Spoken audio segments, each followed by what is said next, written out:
Hello, everybody, and welcome to Direct Snap, the top-level sports NFL weekly talk show. I'm your host, as always, Connor Groel, and thank you for tuning in to this Christmassy holiday edition of Direct Snap. As you can see, I've messed around with the gradients on the backgrounds a little bit, and I hope everybody had a happy Christmas, Merry Christmas, and will continue to have a happy holidays through the new year and into 2019, as this week brings us the final week of football in the 2018 regular season, week 17, and it is decision day for all these teams on the bubble for their playoff hopes to win their divisions, perhaps win first round byes or just sneak in with wild cards. Whichever way you can get there, find a way to make the playoffs, which will be happening next week at the start of 2019. Got a little bit to talk about, maybe a little bit more than usual this week. We're going to start off with headlines, then recap the playoff picture, what every team needs to do to make the playoffs, and some procedures as far as seeding goes. Hand out some awards for the regular season, do our power rankings, predictions, and end things off with any questions anybody has for me. Once again, thanks for tuning into the show, and let's get straight into it with our Week 17 headlines. So first things first, 4 more teams now have clinched playoff berths. The Patriots, the Texans, Cowboys, and Seahawks all getting the job done in Week 16 means we just have, I believe, 4 playoff spots that have not been officially decided yet.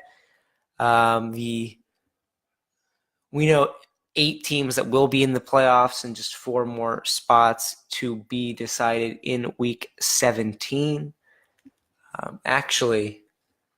Let me think about it. Yeah, that's correct. 8 spots decided. Patriots with a big win against the Bills. Not an unexpected result by any means. And I don't think any of these teams clinching was really anything unexpected. The Texans actually the only one of these 4 teams listed to not win their game in Week 16. They actually fell to the Eagles, which kept the Eagles alive in the playoff race. But by virtue of the Steelers' loss to the Saints on Sunday Night Football, or is it Sunday afternoon? Can't remember. Either way, the Texans will get in, because otherwise the Steelers could have got in, but the Ravens could have beat the Texans out for the second wild card potentially. But now there's no way both of those teams can finish ahead of Houston. Again, the Patriots beat the Bills. Week 16, it took 16 weeks this time around for the Patriots to wrap up their 10th straight AFC East title, which is a record and has not been done 10 times before. They've now won, I think, 16 out of 17 AFC East titles, with the exception of the Dolphins winning that one year that Tom Brady had a season-ending injury in Week 2. I think that was 2008. Well, actually, since it's 10 straight titles, it must have been 2008. And the Patriots started Matt Castle that year. I believe they did win 10 or 11 games, still had double-digit wins, but did not win the division that year. So also clinching, of course, as I said, the Texans, the Cowboys, by virtue of their 27-20 win over the Buccaneers, and the Seahawks also getting the job done in a big way. This was the Sunday night game, so the Steelers game was a Sunday afternoon game. Seahawks beating Kansas City. The Chiefs have looked a little iffy. They now have gone 5 straight games without winning a game by more than a touchdown, and they've only gone 2-3 in that span, with losses to the Rams, the Chargers, and now the Seahawks, all playoff teams. But that's 3 losses for the Chiefs in comparison, only 1 in their first 10 games of the season. So things a little rough there, but the Seahawks have finally sealed the deal for themselves, and they would have been able to do it anyways with a loss at any point by the Eagles, a loss at any point by the Vikings, or just beating the Cardinals, the worst team in the league in Week 17. But they did get it out of the way, and they did end up victorious in Week 16 in a big game and a very close game. So good for them. Of course, a lot of winners last week. All these teams clinching the playoffs. The biggest loser last week had to have been the Steelers. The Steelers have gotten very unlucky. I mean, at 8-6-1, it's not necessarily a record that screams that they're deserving of the playoffs. But the way it's happened, they had a three-game losing streak, and then they lost this one to the Saints. But really, the thing is, every other team in the AFC, it feels like, has been winning. Obviously the Texans were 0-3, and they've only lost now twice since then. The Colts and the Titans are both on at least 3-game win streaks. The Ravens have won 4 out of 5 since Lamar Jackson has taken over at starting quarterback. So it just feels like every other team in playoff contention has just gone win every week. And now the Steelers have obviously ran into a rough patch of schedule, and they've lost some close ones, and this was a painfully close loss. They had a chance to tie it and send it to overtime or even win in regulation, but a late fumble there by Juju Smith-Schuster, who has really come on this season, is now top 5 in the league in receiving yards, but he does commit that crucial mistake, taking the Steelers out of that game. So now the Steelers need to get a little bit lucky to make the playoffs. From a position, just a month ago, they were thinking potentially a team that could get a first-round bye, and a team that we were looking at as the second or third best team in the AFC. Now a team that they're going to need to win. They cannot get a wild card anymore. They are going to need to win the division or bust, because the Colts and Titans at 9-6 both play each other, and that will be for the 6th seed this week, potentially the 3 seed if the Texans were to slip up. But we'll give them the benefit of the doubt against the Jaguars and say it's most likely for the 6th seed, which means the Steelers and the Ravens are just battling it out for the AFC North title and the 4 seed. Ravens with a half-game edge now over the Steelers. So the Steelers, to make the playoffs, need to A, beat the Bengals, and B, see Cleveland, yes, the Browns, who have won 5 out of 6, beat the Ravens, who are on an equal hot streak to close out their season. And if that would happen, the Steelers would make the playoffs at 9-6-1. The 4th seed, the Ravens, would be out of it at 9-7, but just a half game behind them out of nowhere at 8-7-1. It would be the first winning season in a while for the Cleveland Browns. Things have really turned around for them this season with Baker Mayfield and since the firing of Hugh Jackson. But if they are to finish over 500 for the first time in a long time, the Steelers will definitely be thanking them.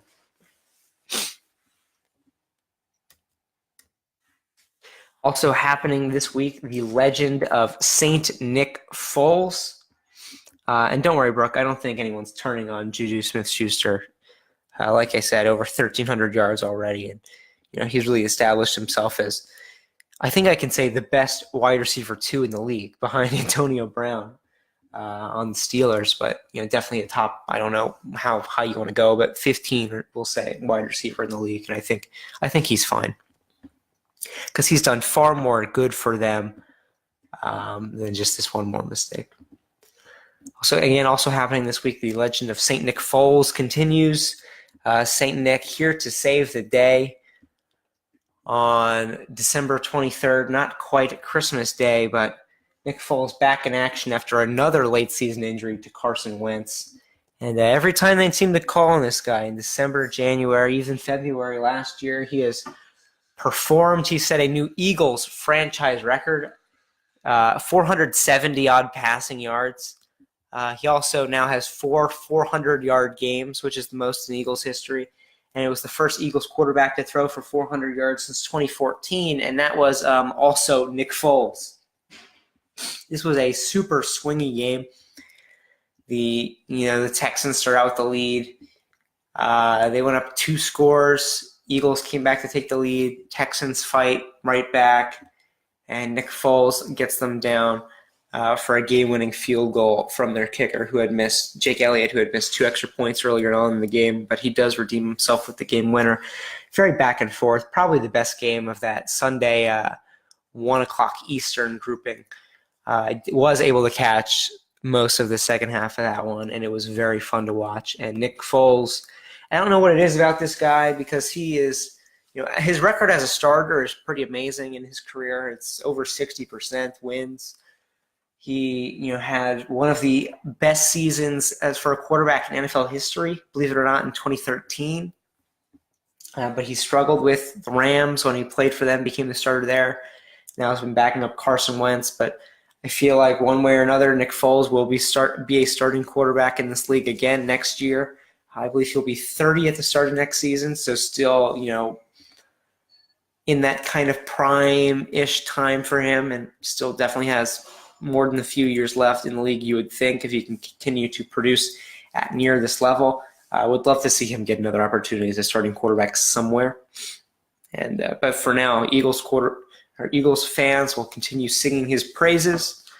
I don't think they're going to get rid of Carson Wentz, but injuries are definitely becoming a cause for concern for him. So, crazier things have happened if something additional happens to him in the offseason. Also happening this week, staying in the NFC East, the Redskins management has once again proven themselves to, kind of be clueless and making decisions for the wrong reasons and not really having their priorities in order. DJ Swearinger, one of the best corners in the league, is a Pro Bowl alternate this season, and he was cut by the Redskins this week following criticism he made about the team and the way things are run in the Washington organization, which is absolutely no stranger to being the subject of criticism and controversy. Obviously, with all the things with the name, and Dan Snyder, one of the worst owners in pro sports. They did pick up Reuben Foster off of waivers just a couple days after the Niners released him for domestic violence incidents. So obviously, we see where the priorities lie with the Redskins. If they think a player can benefit their team, regardless of moral character, that seems to be just fine. But the second anybody moves to criticize the Redskins, no deal, and he's out of there. Really disappointing to see. DJ Swearinger has been claimed off of waivers by multiple teams, but the Cardinals will be where he goes, considering they have the worst record in the league. But just more of the same from Washington. And once again, Washington is in a meaningless Week 17 game, playing for 7 or 8 wins. It feels like they've been mediocre for a while now, and I don't know. Maybe that's what the franchise deserves, to be stuck in purgatory, because it doesn't really seem like anything's changing with them on the management side. So why should anything change with performance? And then also, one of the running stories we've been following this season, the highest scoring season in NFL history. Actually, maybe not anymore, because of the resurgence of defense.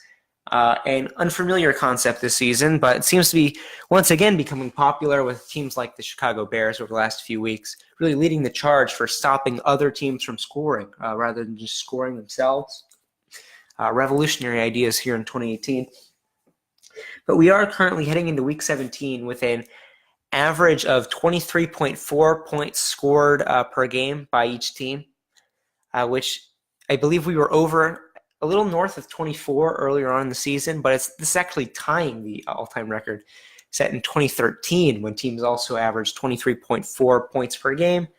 An average over the last decade or so has been kind of in that 22 point per game range, but we definitely had seen an increase in scoring this season, marked by Pat Mahomes throwing 48 touchdowns and other factors as well. Really versatile running backs like Christian McCaffrey, positionless offense, all kinds of things, going for it more on 4th downs and 2-point conversions, and etc. But we have been brought back down to 23.4.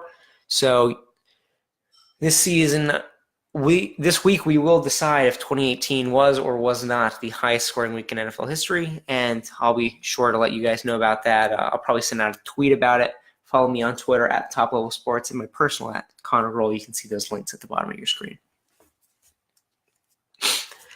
All right, let's take a look at the playoff picture, starting in the AFC, where absolutely nothing is decided. You can see all these 8 teams still in the hunt, separated by a couple games. I'll tell you what we do know. The Chiefs, the Patriots, the Texans, and the Chargers, those teams you see currently positioned in the 1, 2, 3, and 5 spots, have all clinched a playoff berth. They will be in the playoffs no matter what seed they are. No team has their seed completely locked in yet. Even the Titans, a team you do not see in the playoffs currently, could be a first-round bye team. They could get all the way up to 2 this week. I'll break it down for you. First, we got 1 or 5.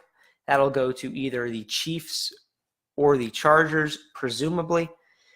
The Chiefs playing the Raiders, the Chargers playing the Broncos. The winner of the AFC West will be the Chiefs as long as they do not lose and the Chargers win. And assuming the Chiefs do beat the Raiders for the 1, they will be the 1, and the Chargers will be the 5. We have the Patriots and the Texans both tied at the 2 and 3 seed, both playing relatively easy matchups, home against the Jets and the Jaguars. If both of these teams finish with the same record over Week 17, the Patriots will go in over the Texans. However, if they both lose, that opens the door for the Ravens. If the Ravens beat the Browns and the Patriots and the Texans both lose, the Ravens, I believe, will move up to the 2. I'm not sure if there's any additional tiebreakers with other matchups that need to happen for that to be locked in for sure, but they could go up to the 2. Also, the winner, actually no, the Colts can't because of, again, miscellaneous tiebreakers down the line. But the Titans, if the Titans win, first of all, if the Colts or Titans win, the winner of that game will get the 3 seed if the Texans lose, and then the Texans would get the 6. But otherwise, if the Texans win, they get the 3, and then, of course, they can move up to the 2 with a Patriots loss. This might sound confusing. It's a little confusing, but not really. Most teams just have a couple places where they could go. But the Steelers, their only spot they can get is a 4. If they win and the Ravens lose. Otherwise, the Ravens will be the 4, but if they win and either the Patriots or the Texans lose, the Ravens could move up to 2 or 3. And the Colts, again, they're either locked in at either 3 or 6. Chargers in at 1 or 5. Chiefs in at 1, 2, or 5. Let me know if there's anything I did not hit on here. A lot of random numbers going around, but all you basically need to know is to make the playoffs, it's either going to be the Ravens or the Steelers at most likely the 4 seed. Those are the only 2 teams fighting for that 5th spot, and then for the 6th spot, it's going to be the winner of the Colts-Titans game, and those will be our 6 playoff teams. So we have the Chiefs, Patriots, Texans, and Chargers, and then either the Ravens or Steelers, and either the Colts or Titans. That's how this goes. And of course, most likely scenario, the Chiefs and the Patriots beat way better teams. That locks in the 1 and the 2. The Texans take the 3. The Ravens probably hold on to the 4. Most likely scenario is what you're looking at right now as far as the 1 through 6. But if a couple of games go other ways, there are a lot of different permutations on how this can actually finish. But what you're looking at right now is what it'll probably be. What you're looking at now in the NFC is what the NFC will probably be, with the exception of that 6th spot, which is still very much up for grabs. The Saints have now clinched a first-round bye. The Rams have not, but with a win over the Niners, they will clinch a first-round bye. The only team actually locked into a particular seed right now is the Saints at the 1 and the Cowboys at the 4. The Rams and Bears could shuffle that 2 or 3. The Seahawks could drop to 6, but they cannot drop out of the playoffs. They are clinched. All this comes down to, with 1 through 5, all these teams have clinched their spots in the playoffs. And that is true. So I guess when I said earlier we had 8 teams locked, we had 9 teams locked. I'm trying to do some math in my head. But all it comes down to is this 6th spot. And of course, the Vikings could move up to the 5, but really this 6th team in the playoffs will either be the Vikings or the Eagles. And by the way, we don't expect the Seahawks to lose to the Cardinals. It wouldn't make any sense. And they will be playing pretty hard in this game. They would much rather face the Cowboys than the Bears. By the way, from what I've seen online, it does not seem like any team in the league, whether or not they're seed is locked in or not, whether or not they are clinched into the playoffs or not, it does not look like anybody will be resting starters in Week 17. So if you have any fantasy matchups that are extending into Week 17 for whatever reason, or if you are trying to see if your chances of your team getting in or moving up a seed or whatnot, it does not look like anyone will be resting their starters. But it's pretty simple here scenario for the last spot. The Vikings are playing the Bears at home. If the Vikings win this game, they make the playoffs. If the Vikings lose this game and the Eagles win at Washington, the Eagles make the playoffs. If both of them win, it's the Vikings. If both of them lose, it's the Vikings. No, excuse me. But the Eagles need to win at Washington, which is very doable. I put them at 80% or so to win that game. And then they need the Vikings to lose at home to the Bears, and that one is pretty close to a 50-50, I think most people think. I believe the Vikings are against the spread favored in this game, but as you will see later, I do not think the Vikings will win this game. I do believe the Eagles will make this run, and they will be the 6th seed in the playoffs, and they will get the Bears in the playoffs. But we'll have to see. Vikings are capable of winning that Bears game, but I'll talk about this a little more in my predictions segment. But never trust Kirk Cousins to win a big game. All right, let's check this message from our Facebook Live chat. Falls to Giants in 2019, so Giants can win now with Barkley. This is not the craziest thing I've ever heard. A lot of people think the Giants are going to get Teddy Bridgewater. I personally think the Giants will probably roll out Eli Manning once again for the comeback tour, or for the finale tour, his last season. But they could also throw out Dwayne Haskins or another quarterback if they choose to take a quarterback in their draft position, which will be in the later half of the top 10 most likely. I believe they can either be drafting anywhere from 4 to 10 depending on week 17 results. This is not a great class for quarterbacks, especially with the news that Justin Herbert from Oregon is coming back to school, which, I don't think may necessarily be the smartest money decision for him, but, good for him. He can do whatever he wants to do. The quarterback situation is not great in this draft. I'll get Will Grier out of West Virginia, Jones from Duke, and Dwayne Haskins from Ohio State is probably the top 3, as we'll see going into it. No sure things, like we thought we had a few sure things, like not necessarily sure things, but at least Baker Mayfield, Josh Allen, Sam Darnold are probably all better prospects than anybody coming out of this draft, you would think. So a lot of options for the Giants. I don't know. But trading for Nick Foles would be interesting to say the least. And I would not hate it for the right price. Moving on to some NFL awards. First, got to start off with the MVP as we hear the rain probably coming in through the background. It has definitely been a rainy day in Texas today. Very rainy, rainiest day since I've been back over the last week and a half or so. But we do have some awards to hand out for MVP. Everybody knows, if you've been watching the show, I've been waffling a little bit between Pat Mahomes and Drew Brees. And let me tell you, this decision is razor thin. And I really wish we had 2 awards to hand out, but we do not. It's just how it goes. Both of these 2 quarterbacks are putting up top 10 passer rating seasons of all time, both above 114, which is absurd. I believe they have the same QBR right now at like 80. I forget the exact number, but mid-80s, which is again absurd. Pat Mahomes obviously has the 48 touchdowns. He's looking to just be the 3rd quarterback to ever hit that 50 touchdown mark after Brady and Peyton Manning. He, again, has been phenomenal. All the sidearm throws and no-look throws and the human highlight reel of a quarterback with all the weapons to do everything he wants.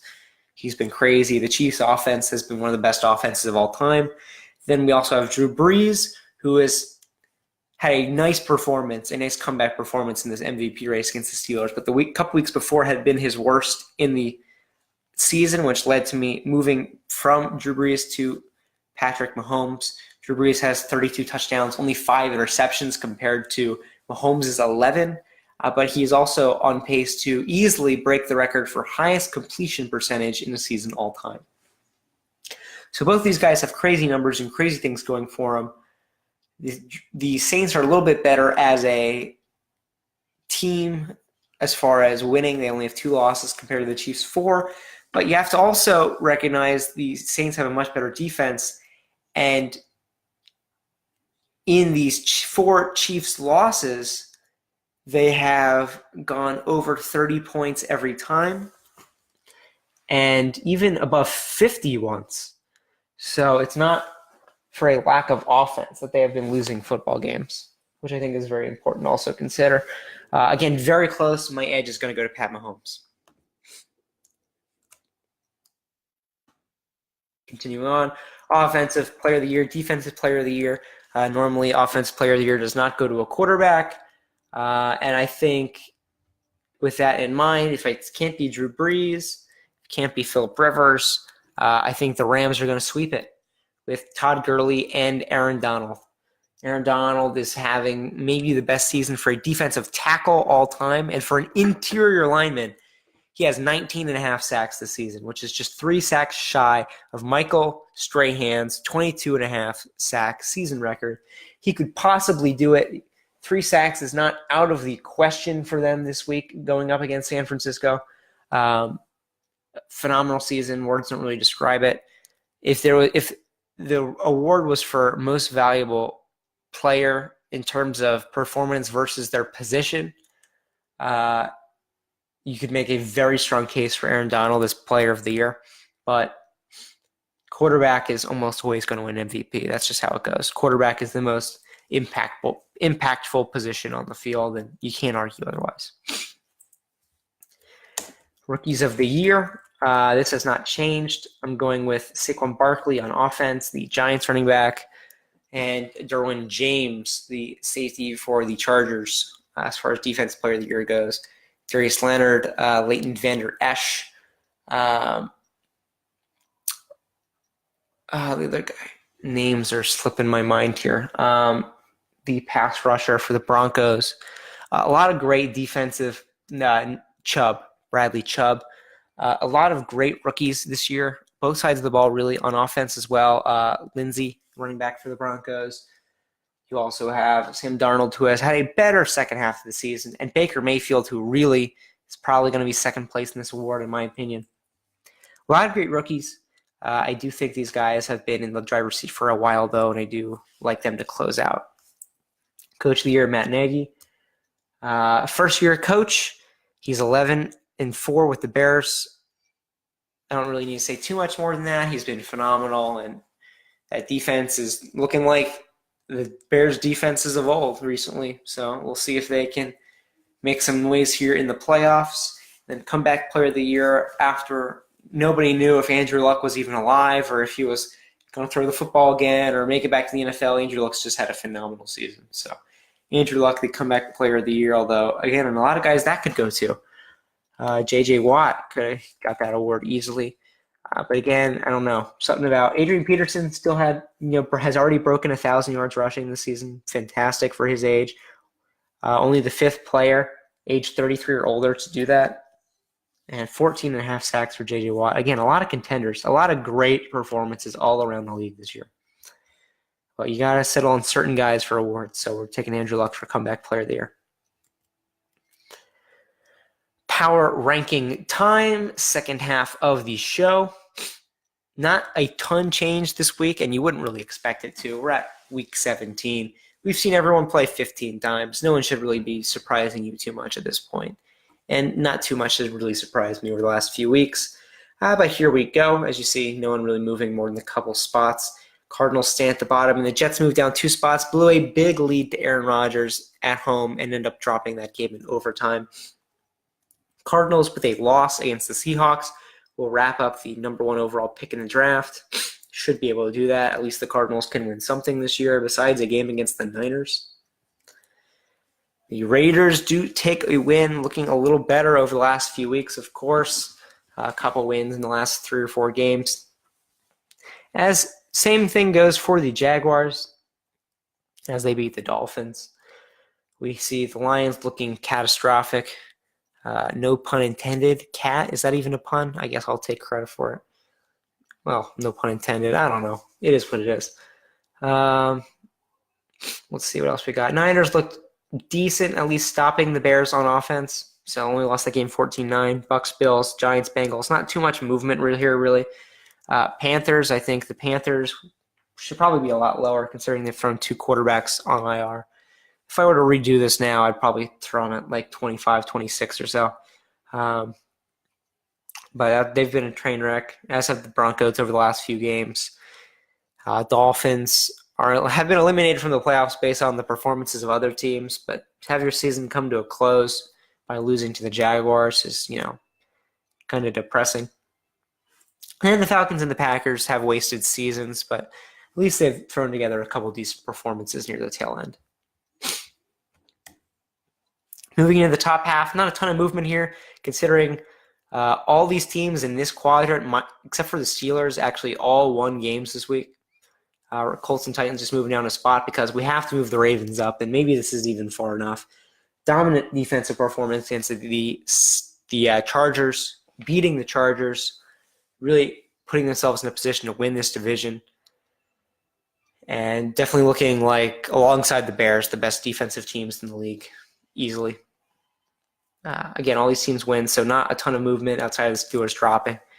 I like all of them. This gap between the Eagles and the Browns and the Packers and the Falcons is really getting to be pretty large.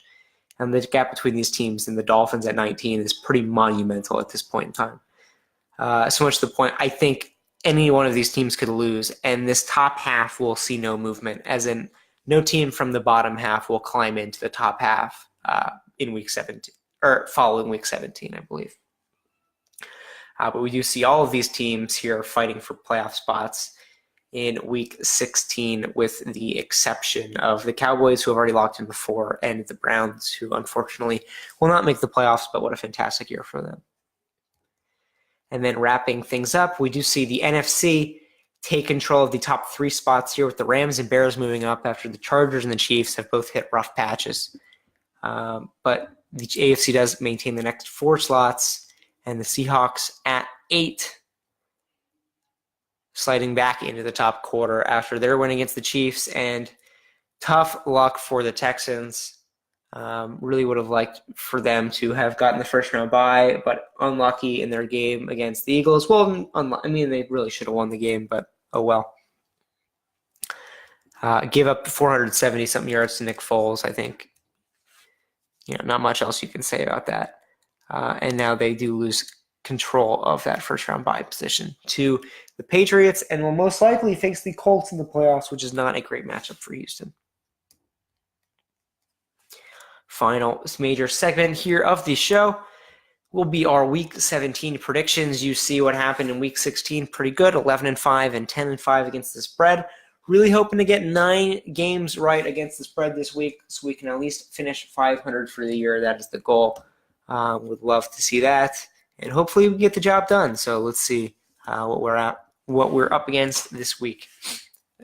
Reminder: no game tomorrow on Thursday, no games on Saturday.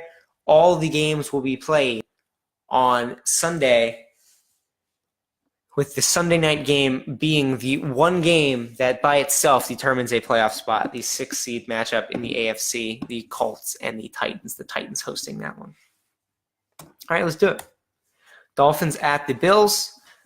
Bills have had an interesting road this season, through being the worst team ever to shocking a couple teams here and then to ending up as a lower average football team. And with this game at the end, they're favored to beat the Dolphins. And with the momentum that we have with the Dolphins falling off to the Jaguars, I will like the Bills to take this game 24-17. Next up, we have the Lions taking on the Packers. Packers, again, you needed a lot of Aaron Rodgers heroics, 2 passing touchdowns, 2 rushing touchdowns, over 400 total yards, to come back from a big deficit and beat the Jets. This one will move them up to 7-8-1. Can't save Coach Mike McCarthy, who's already been fired. but can, make it a little more respectable end to the season for Green Bay. Do like them to take this matchup over Detroit at home, 27-13, pretty handily. Texans taking on the Jaguars. Do like them to wrap up what will end up being the 3 seed with a 26-17 win and also covering that 7-point spread. Jets taking on the Patriots, the first of a lot of really big lines this week in Week 17. And I do like the Patriots to win clearly and take their home field advantage, 2 seed. But I will take the points with the Jets, 31-20. Their offense has come alive a little bit, and 20 points isn't really a massive performance, but I do think you can count on Darnold to hit that number. Panthers taking on the Saints is a third-string quarterback in action for the Panthers after Taylor Heinicke gets sent to the IR. The Saints here, 13-2. Again, even though they have it pretty much locked up for the 1 seed, they will not be resting anybody, and they will be taking on Kyle Allen on the other side. And Kyle Allen versus Drew Brees is a pretty lopsided college or a professional football matchup. Kyle Allen is a rookie, has thrown 4 passes this season, and will be making his first start. Started his college career at Texas A&M, moved to Houston, where it looks like he only played in a few games before being benched by Kyle Postma, or benched for Kyle Postma, goes undrafted. But hey, anywhere you can get to the NFL, here you go. And he's going to make his first start of his career. Against the Saints, do not think he stands much of a chance of winning this game. And my call will be 31-14. Next up, Giants-Cowboys. Giants are favored by 6 in this matchup. And I have to figure only because the Colts, or this game does not matter in the slightest for Dallas. It's just a tune-up game, although Jerry's going to keep the guys in. I don't know where their head's going to be at, so I will give it to the Giants. But a lot of Giants-Cowboys games, and most of them over the past few years, have been really ugly, low-scoring affairs. So I'll keep with the trend and call a just 16-12 game. Next up, Falcons taking on the Tampa Bay Buccaneers. This should be, despite the fact that neither one of these teams have much going for them at this point, one of the most fun games of Week 17. If this is on in your area, I do recommend tuning into this one because it should be a lot of fun and a lot of points. And I'm going to call 34-28 for Atlanta. Browns taking on the Ravens. Can the Browns do it and keep the Steelers' playoff hopes alive with a win and move above 500 for the first time in a very long time? I think it'll be close. Unfortunately, I do not think they will. I do think the Ravens will lock up the 4 seed with a 23-20 victory over the Browns. And with 10 wins, maybe have saved Coach Harbaugh and have moved into the playoffs. Raiders-Chiefs is another one where big spread, but a little too big for me. I just think this will be another shootout. 38-27 is going to be my call on this game. The Raiders, have to say something about the Raiders. It's been a rough season for them. But if that last performance on Monday night was the last game they will ever play in Oakland, I think they have a lot to be proud of, and a good performance closing out there for Oakland. Do not think they'll get a win in Week 17, but I do think they will put up some points for the fans. Bears taking on the Vikings in another big game. This one is for the Eagles' playoff hopes. Can the Vikings lock up the 6th seed, or will the Eagles have a chance to swoop in and take it? I do think the Eagles will get their wish, and the door will be left open with a 24-6 win by Chicago. The Bears saving the Eagles. And the Bears will actually get the Eagles in the playoffs if this happens. I definitely think the Bears will be fighting still for any shot they can possibly have at a 2 seed. And I like them to win this game. And I don't know if I'd rather play the Eagles or the Vikings in the playoffs. It's a very close call. But I think the Bears will just be focused on winning. Bengals and Steelers. This line is way too big once again. 14.5. Come on now. Bengals are bad, but not that bad. 30-21 will be my call for the Steelers. They will get the job done with their win, but they will not get the help from Baltimore, and they will be missing the playoffs. Eagles, Redskins, won't waste too much time here. I can't see the Redskins coming victorious in this one. Eagles 31-20 will be my call. Eagles will get the 6th seed once again. I feel like I keep repeating all these postseason decisions over and over and over again, but they will win, and they will have a matchup in Chicago next week. Chargers taking on the Broncos. 11-4 meets 6-9, but this Broncos team has already beaten the Chargers. Despite that, I don't really see it happening again. The way this team has played as of late really threw away their chance at a postseason appearance this season. This could have gone down as a much better season for Denver than it did. Ultimately, 27-20 for San Diego. Just kidding, Los Angeles Chargers. Always make that mistake once or twice this year. Well, that don't make any sense. Moving on. Rams taking on the Niners. Do like the Rams to come out on this one on top, 24-13. Hold that Niners offense to a low-scoring game, and we'll give Aaron Donald 2 sacks, but not the 3 he'll need to tie Strahan. Seahawks, Cardinals. Finally a big spread where I will, never mind. I guess I was taking the underdogs in a lot of these big spread games. Not in the previous one with the Rams, but I will go back to taking the points here with Arizona. Do not think they're going to win this game, but at some point the Seahawks again already will have a playoff spot locked up. Are they really going to go out of their way to demolish the Cardinals? I think it's probably pretty unlikely. My bet on this one will be the Seahawks to come out on top 28-17, securing the 5 seed in a matchup against the Cowboys. And if it goes as I think it will, the Cowboys with 9 wins will host the 10-win Seahawks in a 4-5 wild card matchup, while the Cardinals will lock up the first pick in the 2019 NFL Draft. And then finally the big one. The Colts taking on the Titans as the rain starts again outside. Both teams 9-6. Assuming nothing crazy happens, this will be the matchup for the 6th seed if the Texans can secure the 3 seed against the Jaguars. Titans at home. I think you can even tell by the 2.5 points. The Colts are favored. The general consensus here is that the Colts are a stronger 9-6 team.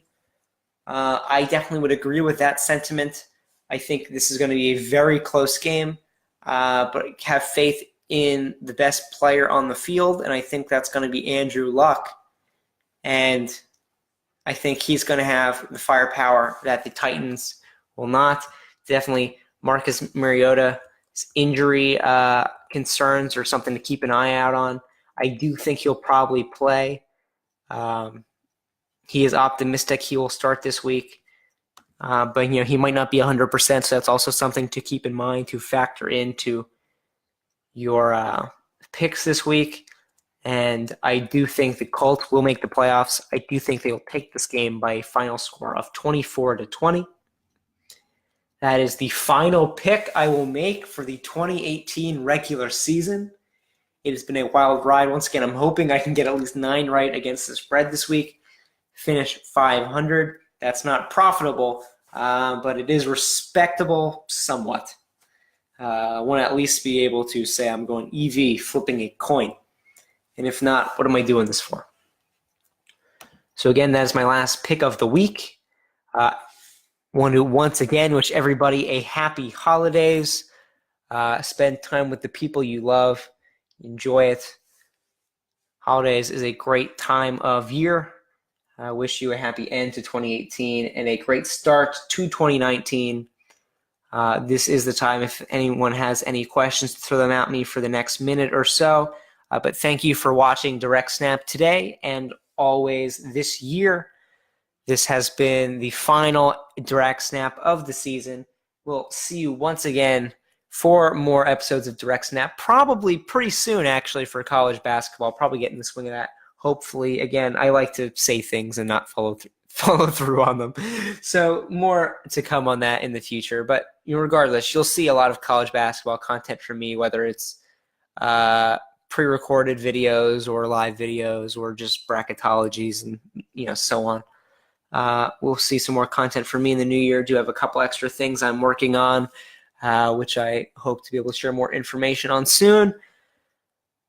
Once again, thank you for watching Direct Snap this year. I've been Connor Groel this week and all 17 weeks for the show, and we will see it again. Direct Snap will make a return in 2019, probably add a few more bells and whistles, but I'm happy with how it has gone this year. How far do the Texans go?